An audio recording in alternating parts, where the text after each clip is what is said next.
নেপাল আসার আগে বলেছিলাম যে আমরা চ্যাম্পিয়ন হতে আসছি, ফাইনাল খেলতে আসছি, কিন্তু আমাদের গ্রুপ চ্যাম্পিয়ন হওয়া হয়নি।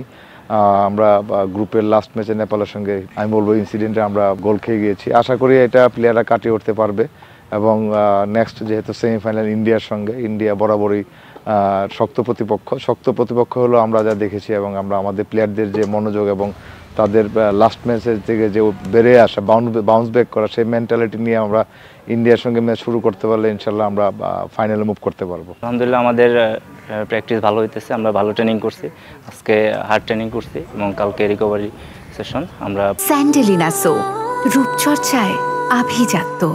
পরশুদিন ম্যাচ খেলবো, ভালো ট্রেনিং হচ্ছে, কোচের যেই প্ল্যানিংগুলো বলতেছে ওগুলো আমরা করতেছি। ইনশাল্লাহ মাঠে যারাই খেলবে সবাই আলহামদুলিল্লাহ 100% দিয়েই খেলবে। লাস্ট ম্যাচটা আমরা লুজ করছি এবং এখান থেকে আমরা অনেক ভুল ত্রুটি, আমাদের টিমের যে ভুল ত্রুটিগুলো এগুলো আমরা সংশোধন করব। এই 3 দিন সময় পাইছি, আমরা ট্রেনিংয়ের মাধ্যমে প্রস্তুতি নিব নেক্সট ম্যাচের জন্য। এটা সেমিফাইনাল ম্যাচ, তো এটা নকআউট পর্ব, তাই ম্যাচটা ভালোভাবেই খেলবো যেন লুজ না হয়।